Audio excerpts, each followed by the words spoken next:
Give us this day our daily bread. It's a prayer that is actually common across different religions. Pray differently. But bread is an essential part, meaning that in life, if your inability to access what to eat is a major, major, major problem and dilemma for people. Now, the price of bread in 2024 is approximately 1,800 naira. And this same price in 1979 apparently can buy us a Peugeot 504. So we have come quite a long way. I didn't believe this at first when Business Day released it. So I spoke to somebody who is old enough to remember. I said, oh yes. In fact, he said it was 1,680 specifically. So what you used to buy a loaf of bread today bought a car at some point in this country. So therefore, our national bread has shrunk. It's become smaller and smaller. And the share of the bread has grown bigger and bigger. We were 125 million when we came into democracy. We are 220 million people today. And we're sharing from a small piece of bread called GDP. Can I have my guys, please? The GDP of Nigeria, at some point, we were number 4. So we were number 1, and we were $450 billion that we were earning.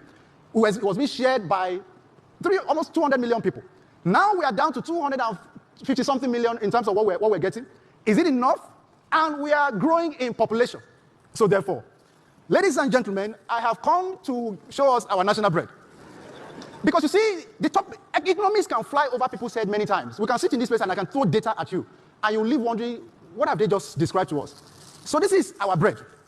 This is Nigeria's bread, and I'm going to hand it over to these citizens of Nigeria who are meant to share this bread. There are 10 of them, representing 200 million people.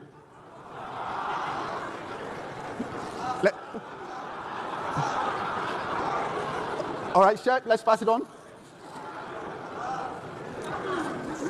All right, let's keep passing it on.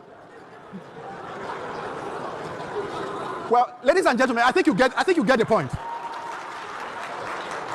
Well, please come. Please come.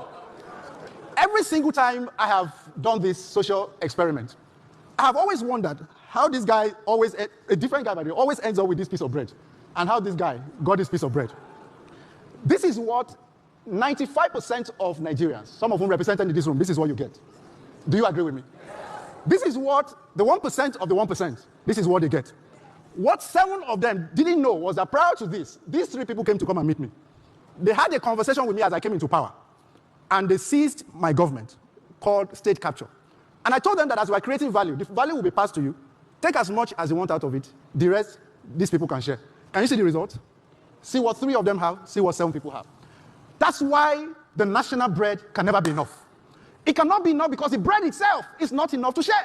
But when you then have a system that is not a free market economy that allows for demand and supply to happen, that allows for value creation to take place freely without the intervention of somebody somewhere with a piece of paper and a pen, letting these people take a lion's share, of course, they will always get a shorter end of the stick. Where we want to get to is a world where perhaps he has enough, doesn't need to be rewarded. Please take. Perhaps they need to then be rewarded equally, across board. And maybe we'll live in a more equitable and he said, okay, he said he won, all right. I'm bonus. Thank you very much. Thank you. Thank you so much. So, thank you. If you don't take anything out of here today, please remember this very well. That the idea of democracy, no matter how we define it, if it's not delivering equity and justice, it is no democracy.